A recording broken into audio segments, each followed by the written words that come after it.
Ladies and gentlemen, joining me on the line, the one and only Corey Taylor. Corey, I know you got a lot of cool stuff coming up, and I just saw the stuff about you signing today, but I have a very important first question for you. Oh boy! All right, this ought to be good. How many times have you covered SpongeBob SquarePants? Let's see. Voluntarily or against my will? That's the better question, because it gets. I mean this with my whole heart.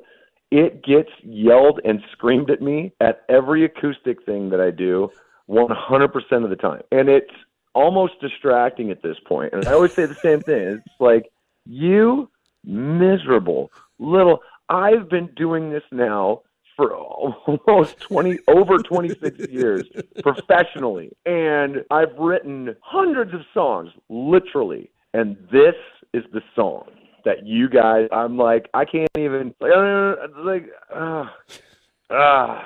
I saw it on TikTok the other day, and you pull it off so well. I know, it really is, but it really is one of those things that's like, that may have made everybody's night, that moment right there. You know, the beautiful thing is that, when I first played it for an audience, God, it had to have been 2011, okay, maybe 12, because I did it. The first time I ever played it was in the UK at an acoustic show I was doing in Birmingham.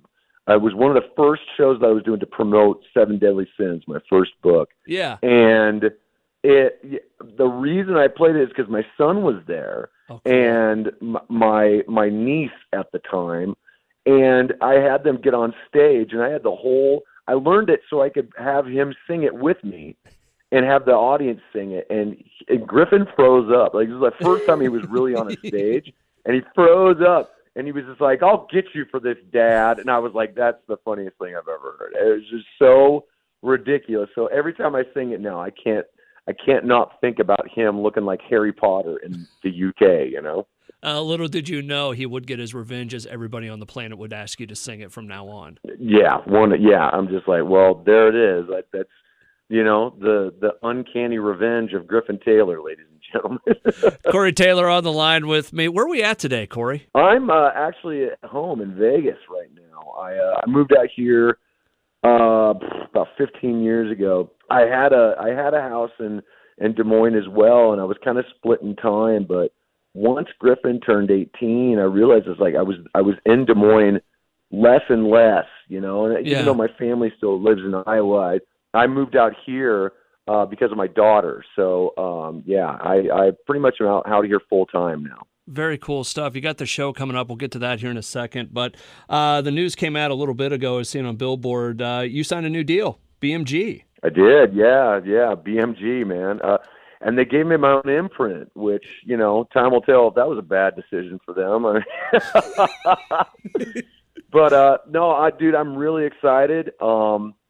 This is like the first major step in something that I've been building towards for a long time. Not only my solo career, but, me trying to help, do my part to bolster the next generation of, harder, heavy music, whether it's rock, punk, metal, like regardless, this is something that I've always tried to put my money where my mouth is. And for me, being able to go out and discover talent now and try to help them get a foot up, when largely sometimes that whole label or studio mechanism doesn't really allow for, the aberrant, talent to kind of get through, is, it tends to play against type. So for me, it's just one more notch in my bat where I can break through some walls for people, man. So I'm really stoked. I'm really looking forward to it. When you look for a new musician, or you're looking for in this situation, what do you look for? Like, what stands out to you? Is it different for every person?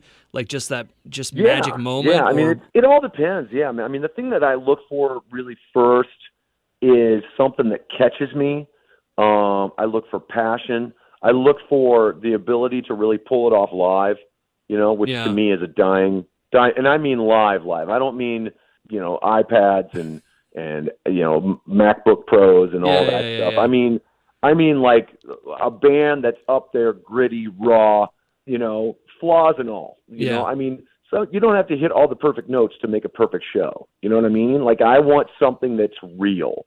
And so that, to me, that's my biggest thing. So, yeah, that's what I look for. I look for passion. I look for aggression. I look for something in the eyes that lets you know that when they're playing music, that's when they truly feel alive, you know, because that's me to a heartbeat. You know, when I'm on stage, that's when I know I'm doing something that I was born to do. I always thought one of the ways to judge a band is how well they do acoustic. If they can pull that off, to me, they always seem like, okay, this is a band that really gets it. And yeah, the whole just being on stage, the whole presence thing is, you see some people do it and then other people, it's like, okay, you showed up and you quote unquote sang some songs, you know? Yeah. You went through the motions, you pulled it off, and we believed it, quote unquote. You're not pulling off a cover of SpongeBob, but it is what it is. Right, exactly. Yeah. I mean, but you know what? Before anyone asks, I am not playing SpongeBob on May 9th. Okay? Let's just put it right out there. I am not going to. Okay, I am 85% sure that I am not going to play SpongeBob on May 9th. Actually, if you want me to play it and you're coming down, go ahead, screw it. I don't care. I'll play it. I don't really, whatever. Well, let's talk about that show. I mean, what's a Corey Taylor show like for what's going to happen on May 9th? What iteration of Corey Taylor will we get? Oh, this one's dope, man. We've expanded the solo set, so there's a little more Slipknot, a little more Stone Sour. Okay. All kinds of surprises, man. We're playing a handful of songs off of the new album to kind of get people pumped on that. Yeah. Playing a bunch of stuff off the first CMFT album.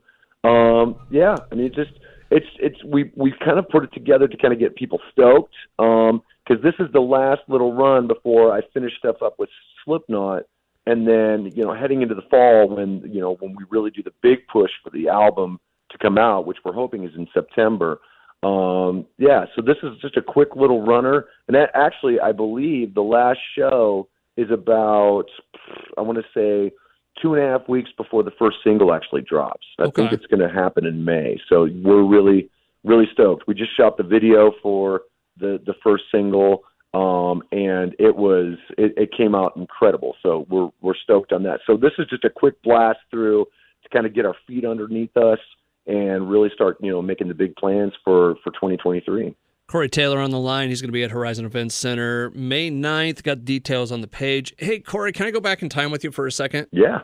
I remember you were doing an interview with somebody, and forgive me, I don't remember who, but you were talking about Volume 3 and the haunted recording studio. Yeah. I've always thought that was one of the most fascinating things because I love the paranormal, and I was like, oh, wow, Corey Taylor and I might have something in common. That's very cool. No, I actually wrote about it at length in my second book, A Funny Thing Happened on the Way to Heaven.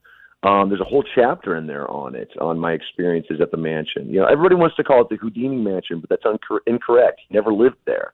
That just kind of got pulled into popular use, but it's essentially catty corner from where Houdini and his wife lived in the 20s. But this mansion is it's privately owned now. Like, you can't use it to record anymore. Somebody came in and bought it, but it is very, very touched. Let's put it that way.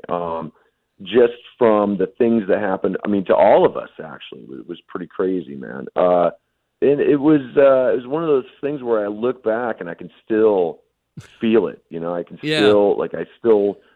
still see what was going down, and I mean, it was crazy. Are you into any of that stuff, just in general? I mean, the thing is that I used to be. But once I wrote that book, I wrote that book essentially to kind of answer my own questions about what these things were.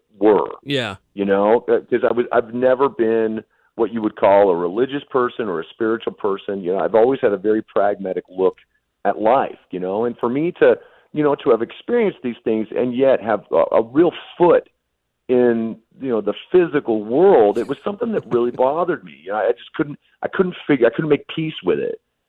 So I wrote the book really to find that peace and find the answers that I was looking for, and kind of come to the decision that this is what I think it is. So, and I share it with everybody. It's like, you can get down with that or not. It's fine. It doesn't really bother me. But for me, I've kind of figured out what it is for me. So So now when I go on, haunts and stuff or like, paranormal walks and everything, I have a better idea of what to expect, so when things happen, I know why they're happening. I have a better idea. I'm not as afraid. I mean, it's still very off-putting because it's something completely unnatural, but at the same time, it's nothing to be really feared. It's just to be maybe, studied even further, and maybe somebody takes my idea and proves it wrong, but actually takes it further and figures it out. But yeah, man, it's this world is too big for small ideas. Let's put it that way. What else do you have going on? I know you get your attention pulled in the way of music and touring and books and movies and, all of that. What's pulling your free time? What are you into right now? Oh, God, dude. Well, I mean, besides being a dad, I know, which right? is enough to make you want to change the tires on all your cars, for God's sakes. I've got, obviously, people might not know, I bought the magazine Famous Monsters of Filmland, and I'm relaunching that as a kind of a legacy piece for me to kind of bring it. It was the first real monster magazine that not only talked about movies and the genre, but also talked about the fandom and really brought the fandom together. Forrest Ackerman was such a visionary, so me and my partner, Eben McGann, we are looking to not only create a new foundation for it, but to almost make it timeless, is to, bring the legacy from the past into the future and really tie them together and make it something that anyone from any age or any genre or generation can get into it again, So we're doing that, starting up the Captain Company, which was the companion company that went hand in hand with Famous Monsters. Also, obviously getting ready for CMF2. Yeah. I mean, it's just all day with me, dude. Like I'm still in pre-production with the first of the many movies that I've written, Zombie versus Ninja. Working on that, very near to breaking the skin on production for that. So I'm always running, dude. I'm always busy. At any point do you ever go, no, I don't have time for this. I can't possibly. Oh, dude, I turn down stuff all the time. Like, people don't even know. I mean, I've been hit up by more pop artists and weird hip hop artists than anybody even realizes. And the stuff that I say no to is ridiculous. Like, it's just like I hear it and I just go, who the hell thought this was a good idea for me? Really? Are you kidding me? No, thank you. So yeah, I trust me. I've gotten a little more, a little more fickle in my old age. Let's put it that way. How old are the kids now? Oh God, the youngest is 8, going to be 9. Griffin's going to be 21 this year, wow. And my oldest is going to be 31 this year. Are you kidding me? What the hell is wrong with me? It's like every 10 years, women have to be careful. Like it just gets really, really fertile around my house. It's just really, really weird. And the weird thing is, my wife and I are talking about having another one. I'm like, oh, can my knees take another infant, man? I don't even know if I can. It's just ridiculous. I've got an 8-year-old as well. What is your 8-year-old into? God, what isn't my 8-year-old into? She is, well, I tell you what, she's a cheerleader at school. She's into horses. She's also into playing Roblox and Switch and like all this weird stuff. She likes watching videos about people playing video games, and I just look at her and go, what the hell is this? Like, I don't understand it, because her brother was just like that too, man. And they sit and they watch the videos together. I'm like, what are you getting from this, man? And then my wife actually has her own Twitch channel, man. So she plays video games while people watch. And I'm like, I'm old, dude. I'm old. I can't. Like, I don't get it. I'm super old. I just want to rock. Like, if people want to watch me rock, then that's cool. I'll just do that. There you go. Corey Taylor, going to be in town May 9th, Horizon Event Center. We've got the details at the website. Corey, good talking to you. Glad to catch up with you, man. Yeah, man. I hope you're going to come to the show, dude. It's going to be rad. Obviously, the Cherry Bombs are going to kill it. My band is, rested, tanned, and ready. We're good to go. Let's do this. It's going to be a damn good rock and roll show.